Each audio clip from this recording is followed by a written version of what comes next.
The show is here. Yo, our mission is clear. It's time to change healthcare. Have no fear. Today is the day. This is the hour. Together, you know we've got the power. Drop the silos. We're all the same team. Experience, business, tech, and marketing. How can anyone be satisfied with the way things have always been? Yeah, we've tried. So join us now. Join the revolution. Consumer first health is the evolution. Status quo, more like status no. Yeah, this is the healthcare rap. Y'all, come on, let's go. New choices, new platforms, new care models. In the healthcare of tomorrow, consumers win. But who will design it? What will it look like? And how long will it take? We're here to answer those questions with some provocative thinking about how to create the healthcare that people actually want. Ready to roll up your sleeves, look at the world a little differently, and explore the frontiers of consumer health together? Join us. This is the Healthcare Wrap. Hey, it's Jared Johnson from Shift Forward Health, and here's what's going to go down today. We have the Flava of the week about Instacart Health expanding its partnerships with provider organizations. Who will take responsibility to prioritize the evolution from healthcare to health? And can health systems see enough value in food as medicine programs to play a part in scaling them? I'll talk about that. Then I'm honored to welcome Dr. Chen back to the program. As a principal and board member at ChenMed, Dr. Chen has a unique perspective on the state of value-based care, the changes that are needed to create more transformative care, and the benefits to society as we make progress along those lines. It's another unforgettable conversation, so it's time to dive right in. Are you ready? Let's go.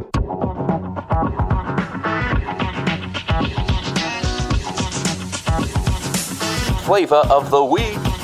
Instacart is scaling its approach to delivering health. Instacart Health launched in September 2022, and since then they've expanded the number of partnerships with hospitals and health systems to incorporate medical expertise and benefits into their services. These include Boston Children's Hospital, Alignment Healthcare, Mount Sinai Solutions, and Kaiser Permanente. These partnerships aim to harness the positive relationship between consuming nutritious food and experiencing better health outcomes, while addressing the need for increased access to obtaining and incorporating these products. We talk so often about access to doctor's appointments, but here we're talking about access to nutritious food and a healthier lifestyle. It's pretty simple here. Better access to nutritious food leads to better health. I don't know any legitimate voices in the healthcare community that would disagree with that statement. It's in the quest to prioritize initiatives like this, however, where we see the status quo continue to block innovative strategies. How often do we hear hospitals and health systems talking about scaling food as medicine programs? To that end, can anything be a high enough priority amid their attempts to recover revenue and keep staff off the picket lines? When Instacart Health launched these partnerships a year ago, I said that this is one of the latest steps in the march from healthcare to health. It's part of a world where sending fewer people to the hospital is a good thing, where consumers are embracing self-care and asking for more access, more convenience, and more humanity as part of their personal health journeys. Home-based, consumer-friendly, preventive, tech-enabled, convenient, whole person. These words will continue to represent the evolution. Provider organizations that align their business models and consumer experiences to these trends will be the best prepared to find the profitable path to meeting the new healthcare consumer. The good thing is it can come through partnerships. You don't have to develop your own Instacart Health platform. You can take advantage of the technology infrastructure that they've already created. I suspect we'll continue to hear about players like this that are carving out parts of the value chain in a way that work for them and for providers. Let's remember food as medicine and other health initiatives as we look to recenter health strategies and the business systems that lie at their foundation. That's another way that we'll build the healthcare of tomorrow. And that's the Flava of the week.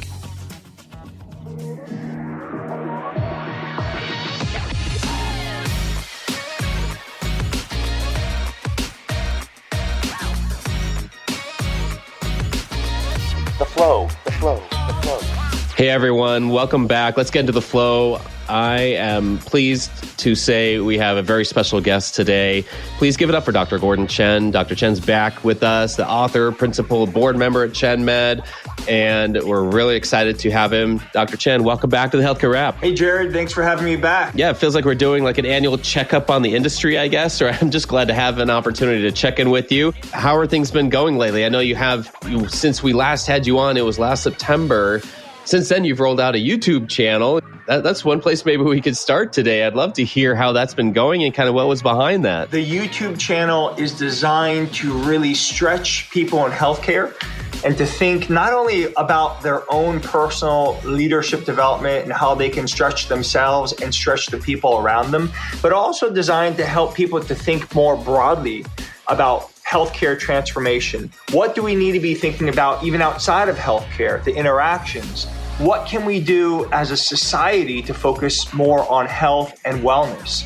And really just having a platform where transformative care can be real. And we define transformative care as a pursuit of health and wellness for everyone involved. And where can we align and come together and champion these concepts of transformative care? That's what the YouTube channel is all about. I know for me personally, when you're mentioning, it kind of helps transformative care come alive because you're sharing a lot of health and wellness tips that they don't sound that profound, but then when you put them in a 60-second video and you're just sharing these things rapid fire, I feel like it's training my brain in the right way to say, yeah, don't forget these things. You've heard them before, like now actually do them.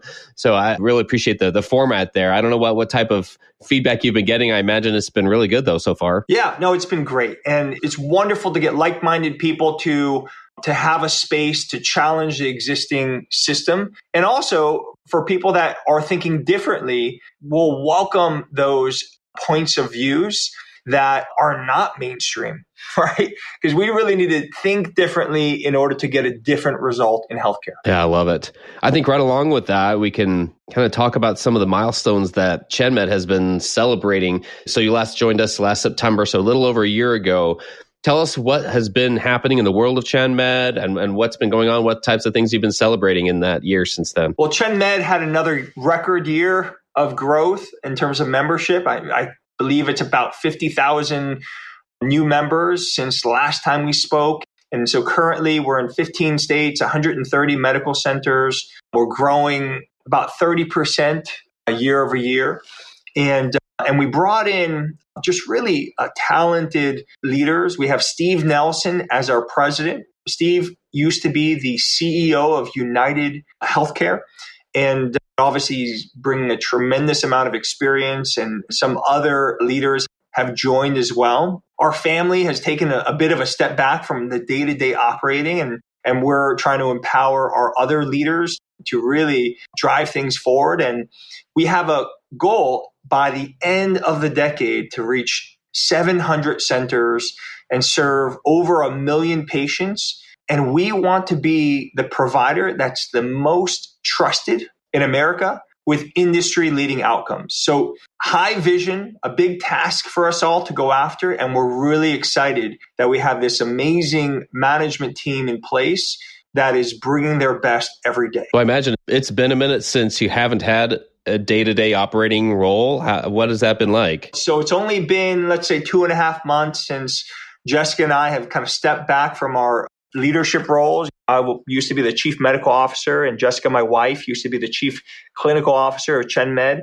Let me tell you, it's been super refreshing. And we are building a culture here at ChenMed to be the best leadership development organization, not only in healthcare, but across industries. And so for us to really delegate that to our leaders, empower them, and then take a step back so they can take a step up, it's been really refreshing. The other thing it's allowed us to do is to start to go back into heavy learning mode about what healthcare and America needs in order to get to better outcomes. And so we've been really thinking, how do we accelerate healthcare transformation? How do we allow these communities that either are underserved or seniors in different demographics that need more support? How do we empower them to really get the most out of their golden years? So for those who didn't hear the first time you were on the podcast, I want to mention that real quick. That's episode 232. And there we described a couple of concepts. A place that we started in that episode was just a basic explanation of what ChenMed does for those who aren't as familiar.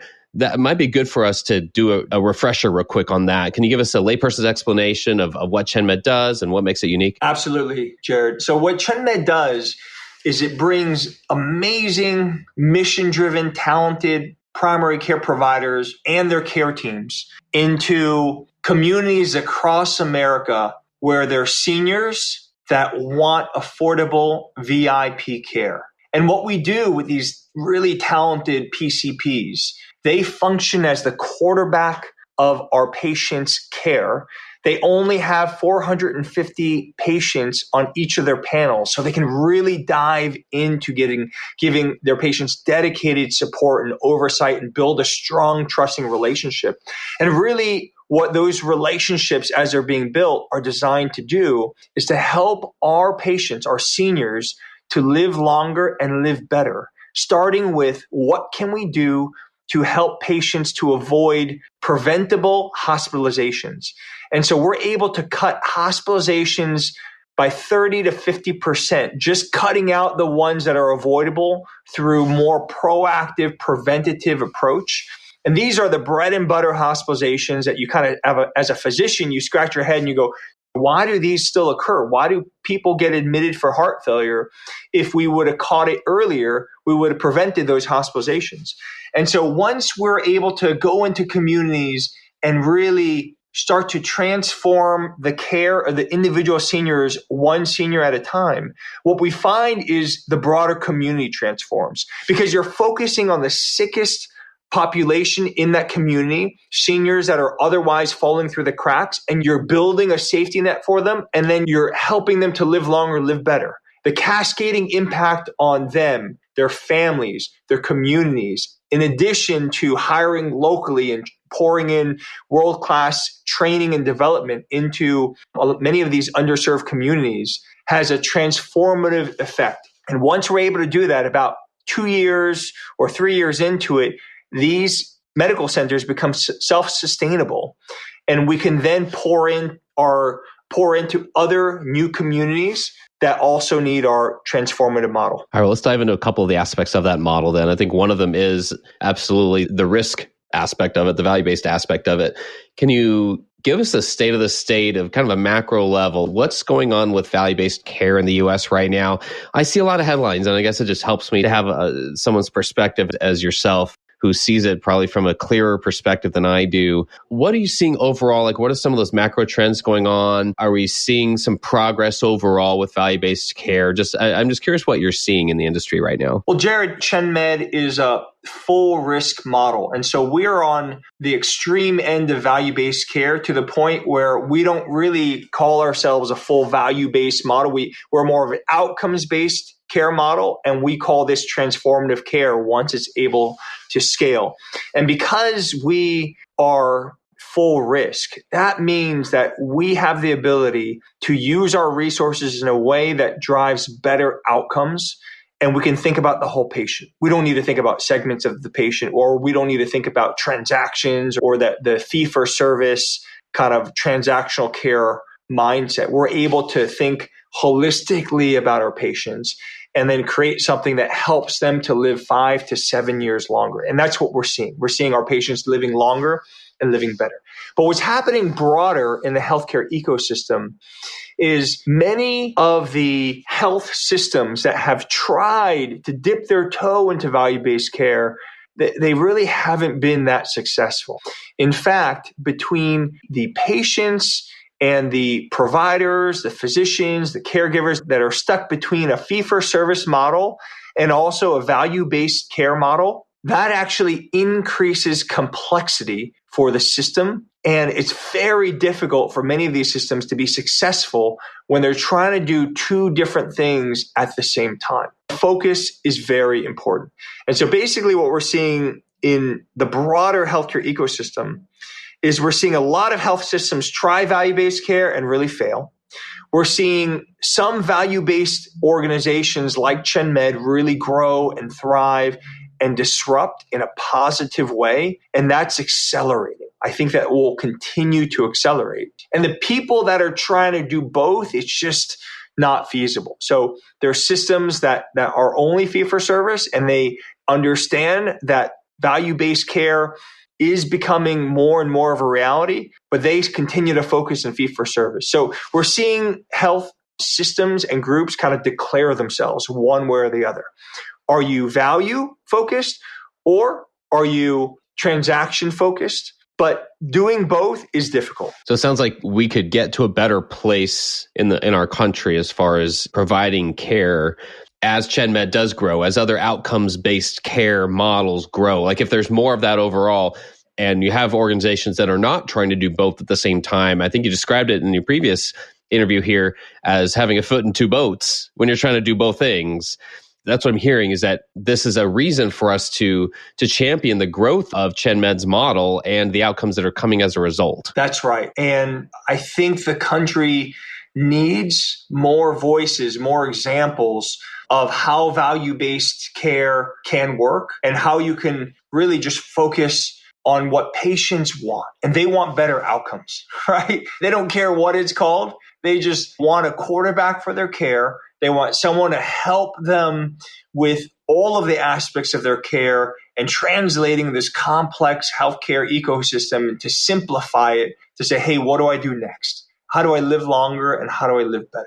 So ChenMed, again, we're trying to not only do it through growing and scaling our centers, but we're trying to really get the word out that this can be done. You can transform American healthcare. You don't have to continue down this path of fee-for-service, of transactions, where we see record rates of burnout for caregivers, for nurses, for physicians, because once it just becomes about transactions and not about relationships, then you lose your purpose. And many people went into healthcare because of a deep purpose. So that chasm right there of kind of losing your purpose along the way, it sounds like, I mean, that's another one of the outcomes that's separate than the clinical outcomes here, but that's one of the outcomes that you'd like to see as the growth of this model continues. It sounds like, I mean, like you're very aware and conscious of the state of the provider and the clinician and the need to not do anything at their expense, but rather to have their outcomes in mind just as much as clinical outcomes. I think that's just a fascinating part of this. Like, it sounds like it's a really important piece of what you're trying to do here. That's right. And the clinician is so important to really get them empowered to make the change happen. They're the ones, the physicians, the PCPs, nurse practitioners, the ones that are really interacting with the patients, building that trust. They can really make change happen. And so despite being in this environment in healthcare where there's a severe primary care shortage, ChenMed has continued to really hire hundreds and hundreds of outstanding primary care providers, both physicians and nurse practitioners, because they want more purpose. They want more training and development. They want to grow as a person, as a leader, as a change maker. And they can do that here in ChenMed. We invest more in our clinicians than any other organization by far. Our clinical leaders get not only mentorship and coaching, they're really stretched to the point where they feel like it's almost a fellowship in transformative care and maybe even a business leadership fellowship as well. And so they get that while they're actively experiencing this transformative care model, which is really unique. So that's allowed us to really recruit and hire and really inspire this next generation of clinicians and clinical leaders, and shows them, not just teaches them, but shows them how to transform care. Well, you mentioned that part of your mission here is to get the word out about these benefits of this model. And I know one of the things that I just came across recently is an article that you and your brother Chris recently published in NEJM Catalyst, so New England Journal of Medicine, on making the case for transformative care. Can you summarize the key points of that article and kind of what led to the desire to publish there? Absolutely. So as we were growing ChenMed and really just seeing what was happening in so many different healthcare ecosystems, and also seeing this bipartisan support for value-based care, we realized that moving from transactional care to value-based care as a destination is not enough. Because how we define value-based care as a society is just having some type of value-based contracting involved to help to move the incentives more towards some type of quality measure. And generally speaking, that's not enough. And that's not a good destination. And so we need to change the focus to not just say, hey, we want to get from fee-for-service to value-based care. We need to get further to an outcomes-based care model where it's 100% focused on these value-based full risk arrangements where you can take care of the whole person. And so you don't need to think about transactional care or fee for service. You're just thinking about improving outcomes. Kaiser Permanente is a great example of that. And then once you're focused on outcomes, right, the whole person, helping them to live longer, live better, reducing hospitalizations, then the next question is, how do you get to transformative care as the goal? Because that can scale, that can disrupt, and it's not good enough just to have outcomes-based care practices in select parts of the country that can't scale and grow. You need to get to transformative care, which can scale the outcomes-based approach. And for that, you really need an amazing mission-driven culture. You need amazing clinical leadership development, which is what we've done at ChenMed. And you need the right data systems and the right investment in technology to empower the clinicians and the teams to scale and to focus on what's most important. And so that's what we describe in transformative care. And so the goal of the article, why do we get so much attention from New England Journal of Medicine and the Catalyst?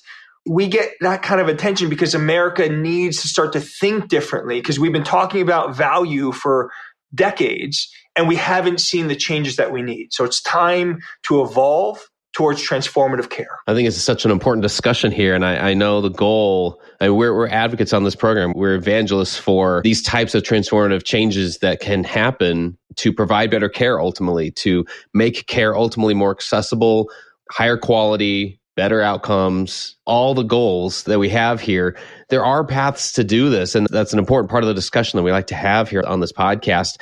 What do you think it will take for more delivery systems to embrace this whole notion of transformative care? Delivery systems have a difficult time disrupting themselves, right?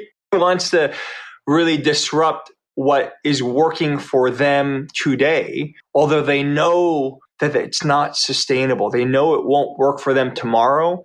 Delivery systems need to make critical decisions, starting at the board level and the executive team, to make that investment into a dedicated outcomes-based care model. That's the start. And whether or not that's some type of partnership or someone's coming along and helping them to think about how to create an outcomes-based care model, you can't scale, you can't get to transformative care until you really understand first what you're trying to scale, which is an outcomes-based care model. That, you see pockets of this across the country, but more and more health systems need to go and say, hey, I need to develop a full outcomes-based care model without the distractions of fee-for-service. And that has to be led by primary care. And it cannot be something that is trying to have one foot in two different boats, right? You're going to be too unsteady. So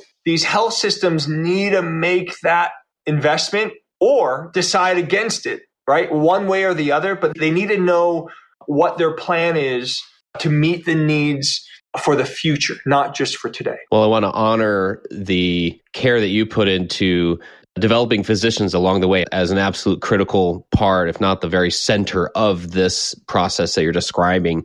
Clinicians today, we're well aware the weight that they're feeling, the weight of delivering care in this confusing model of care. It's ineffective in a lot of ways. A lot of times they carry that burden. It just adds to the burdens that they're already carrying in so many other ways.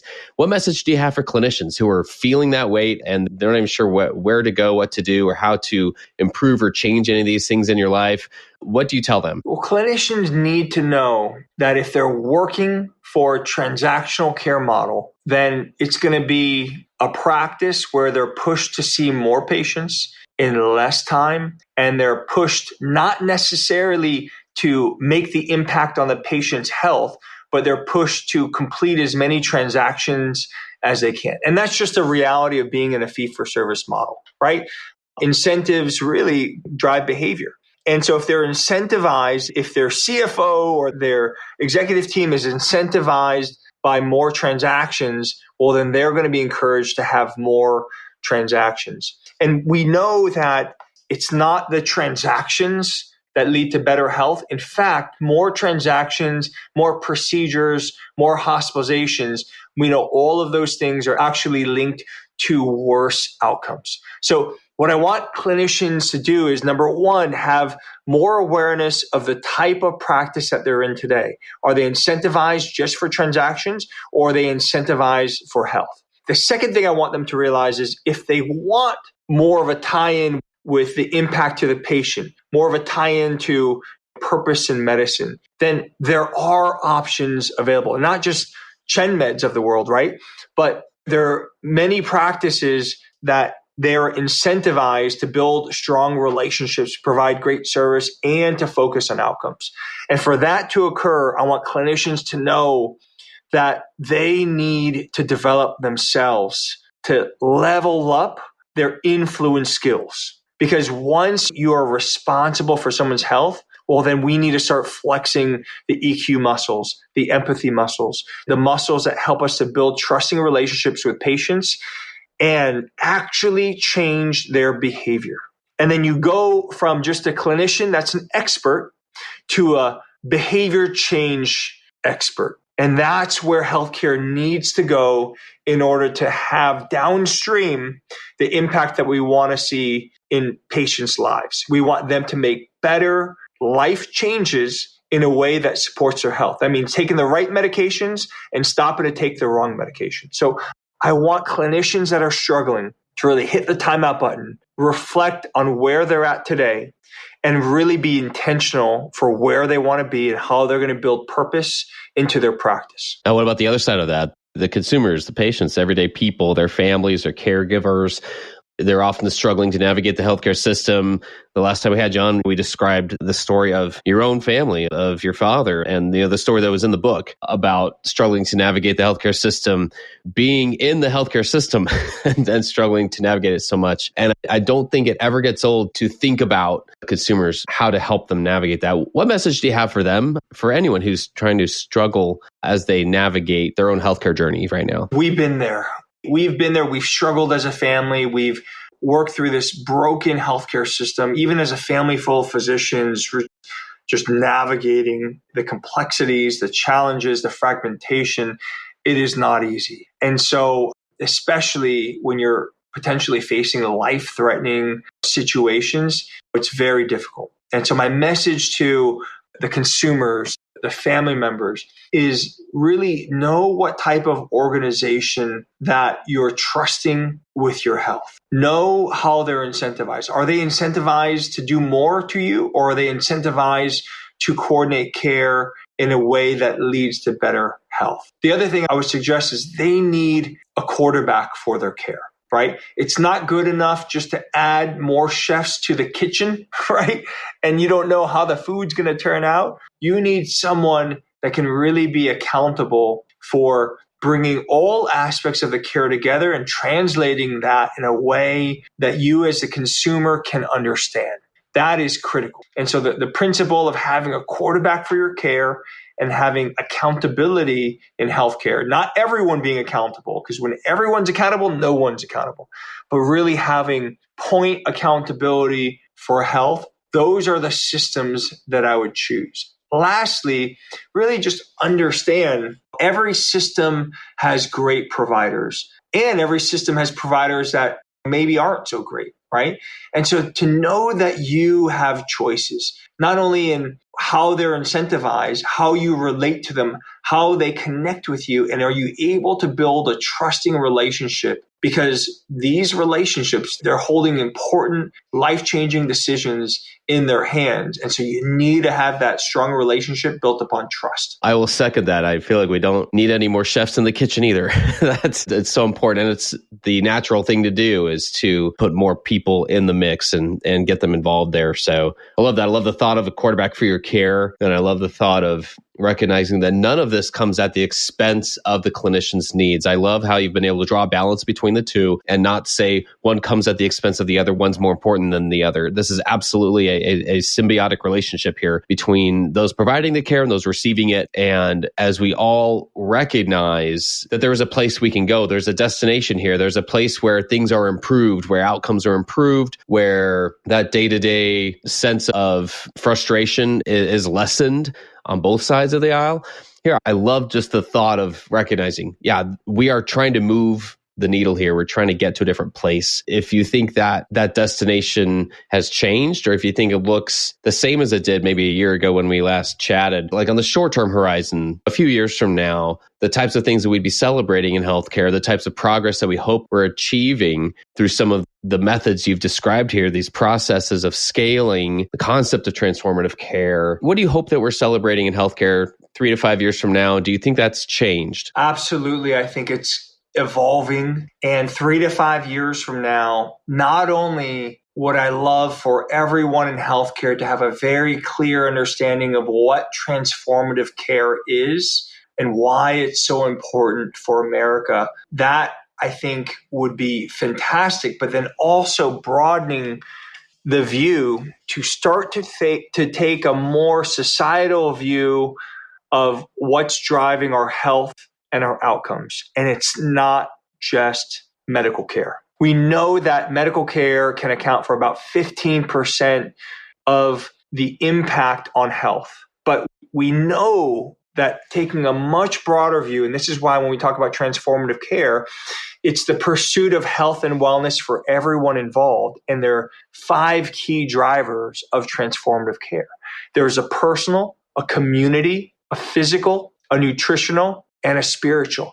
And these things coordinating all together to drive better health outcomes, better wellness, and more purpose for people. That's how people can live longer and live better. And so my dream is in 3 to 5 years, we're taking a broader look and not just saying, oh, it's healthcare's problem, right? We're not just approaching the 15%. We're taking a much broader view and we're saying, hey, how do we integrate the personal goals, the personal life plans, the community goals, the sense of belonging, the accountability for each other, the physical goals, where we're also looking at how to increase movement into our day-to-day life. The nutritional goals, I mean, we know that most of cardiovascular disease can be preventable with the right diet and the right nutritional choices.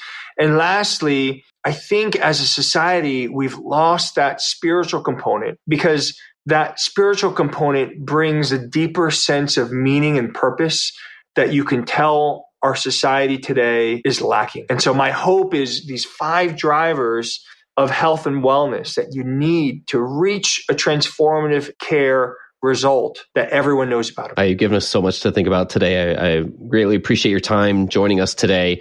I want to give our listeners a chance to know how to learn more.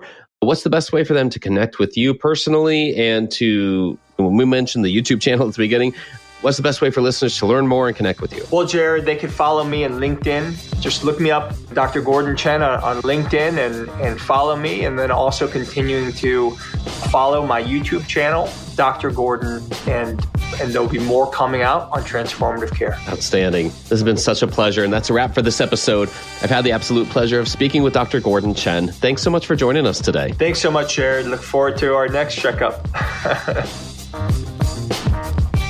Thanks for tuning in. If you like what you heard, please spread the word. Tell your colleagues to tune in for all the awesomeness, then leave a review on Apple, Spotify, or wherever you listen. This show is produced by Shift Forward Health, the channel for changemakers. Subscribe to Shift Forward Health on your favorite podcast app, and you'll be subscribed to our entire library of shows. See our full lineup at shiftforwardhealth.com. One subscription, all the podcasts you need, and it's all for free. And remember, we might have a lot of work to do in healthcare, but we'll get there faster together.